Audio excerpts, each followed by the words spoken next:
Today on Drawbli, we're looking at the art of Szymon Biernacki. This is another one of our fabulous recommendations by YouTube commenter Stellar House. Thank you.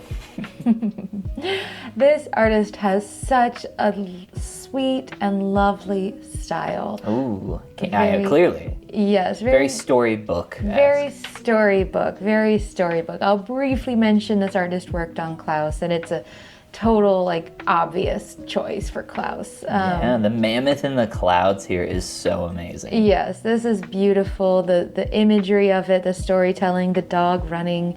You can tell the wind is blowing. I just love this one. Okay, yeah, I am very excited to delve into this artist more because I am wholly unfamiliar with their body of work. And storybook-esque, big kind of epic moments here, or subtle kind of childlike wonder. We have a lot of simple, large shapes filled with texture, granularness.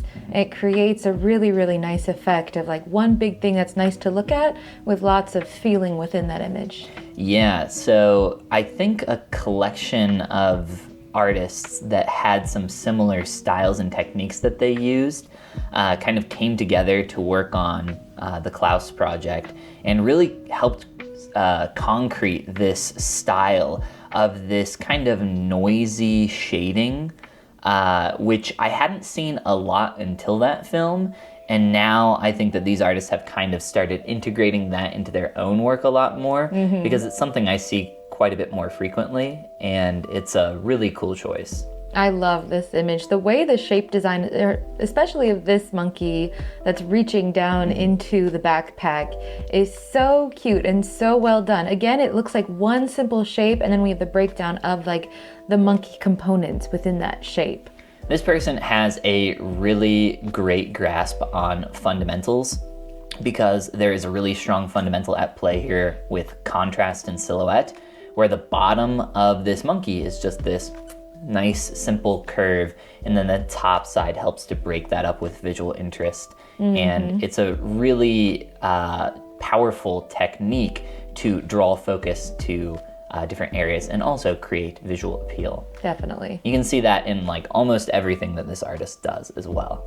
I love this one. You can definitely get the sense that they're moving kind of fast. The woman on the back looks like she's being blown back. Meanwhile, it looks though like a little old dude just going at 2 miles per hour. Maybe he's not so old. Maybe it's just hard to tell with the mustache and the helmet. I thought that those were teeth at first, and now that I zoom in, I see that they are in fact teeth on this woman. Oh my gosh, you're right. They're a little disturbingly large. That is a little unnerving. But yeah, I love this guy. Just yeah. down the hill. I can hear that scooter.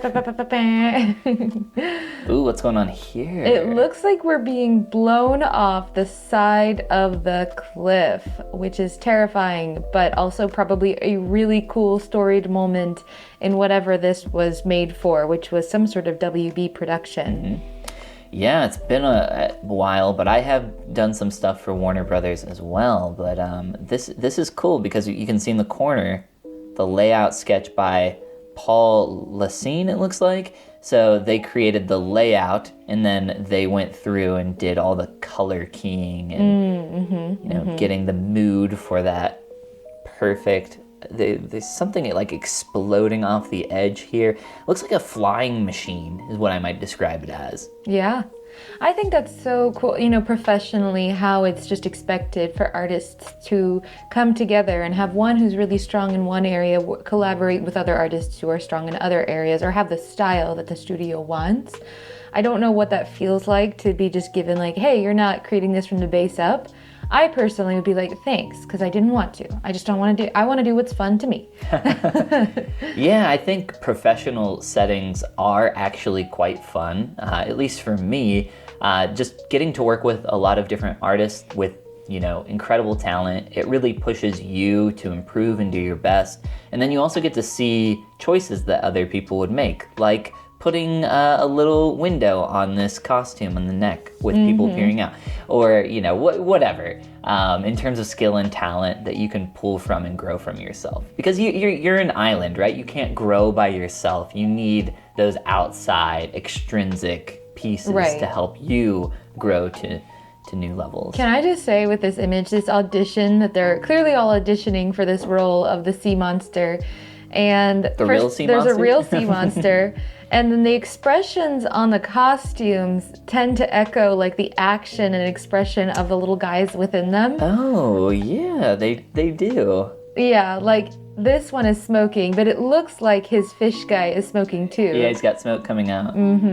This one looks just nervous and worried. Mm-hmm. This one's kind of like, God, he's saying, get a load of this guy. He's not got what it takes. This guy looking completely nonplussed, and then the other guy sneakily snipping off his tail. That is a really Sabotage. yeah, that is a really cool piece to add there. I like that one a lot. And again, just a lot of whimsy here. The robot taking a flower from this top-hatted proper That is the gentleman. perfect way to describe what this person paints. Whimsy. And this is a steampunk feeling world, because when you have people kind of dressed in the top hats and Top robots, hats equal steam, yes. Yes, exactly. This is a cool setting, mood, the lit cigar falling out of the Yeah. hand as we confront what is probably a werewolf in its dramatic shape language. It's almost a little hard to tell. Yeah, maybe not a werewolf, but maybe just like some kind of beast, right? The beast! Yeah, so to me, like the vibe, like the tilting of the camera is very stressful. Like this person's about to either fight or flight. It's like we're in that moment of decision, I feel like. This is kind of a funny image to me because it reminds me of the famous photo of Bigfoot walking it a little does. bit. Oh my gosh. I wonder if that was intentional. Which is just a normal sort of walking pose, but This could also be like they drew themselves, and you could be calling them Bigfoot, which would be super rude, Abby. they might not know. Maybe that's an American thing and they're not from America, so they wouldn't know what I mean. I think Bigfoot transcends, borders. Bigfoot is everywhere. Maybe. Like the Loch Ness Monster. The Loch Ness Monster isn't here. We still know about him. That's true. Or the Tubby Lumberjack, another cryptid that is very famous. I feel like that'd also be a tongue twister. Tubby lumberjack. Tubby Lumberjack, Tubby Lumberjack, Tubby Lumberjack. Man, yeah, I Maybe could it's see it. not. Maybe it's actually a very nice and easy thing to say quickly. I like this value study a lot, actually, because it reads very, very well. To have like the darker bottom half of him still be against the dark log, he managed that extremely well. I am a huge fan of thick arms that like perfectly blend into the width of a hand, and that's happening here.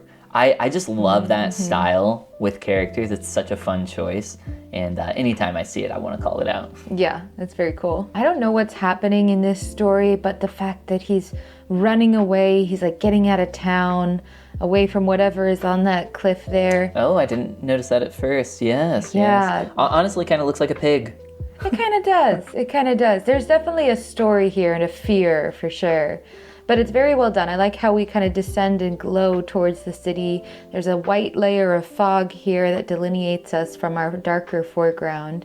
And then the clouds against the whole backdrop are really done well also. It also kind of looks like Van Gogh. We, had another artist recently that did a piece of Van Gogh. I don't know, something about the hair and the beard. Yeah, red hair with a beard. Van Gogh? Yeah. This is rendered so well. This definitely feels like professional work for something. I gotta say, the cropping of the composition of this, it kind of feels uncanny to me. I don't know if you get this feel, but because of these high points on the left and right that are kind of the same value as everything else, my eyes are constantly like jumping left to right, and maybe that's intentional. I'm not sure, but this is an effect I've almost never seen before. Yeah, maybe we would have like darkened those foreground elements, but it's a bright desert, so maybe light is just absolutely unescapable. This honestly kind of gives me an unsettling feeling, which I'm not sure if it's intentional or not. This gives me also an unsettling feeling,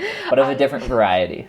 This image is so silly. I had to include it. The fact that we've got King Kong being chased by tanks, being led away by this banana mobile is so good. How are we gonna get this giant monkey out of the city? I have an idea. It might be crazy, but it just might work. It's just crazy enough to work. Oh, I love these monkeys. I forget what this particular type of monkey is called. But they actually look like this, and they are super cute. They are. Aren't they the ones that like you see in pictures of hot springs? Yeah, well, actually, I'm not sure if it's the same type of monkey, but these are the one. There's somewhere in East Asia where you can visit a town that has a bunch of these, and they'll walk up to you and they'll like shake your hand and stuff. Kind of like Nara deer in Japan, where they'll come up and bow to you. Similar to that. Oh, well, we got to check that out. That sounds really cool. I like that we can actually see a few little like fleas maybe dancing around the top here. Much. Get those out of there. I think this is a cool value study too. A good choice to have our characters backlit by the bright outer world. But then all this stuff here on the table, the glassware with water in it. Oh, I'm afraid of a glass with water in it. We've also My art nemesis. Yes. Glass with anything in it. Glass with nothing in it is difficult.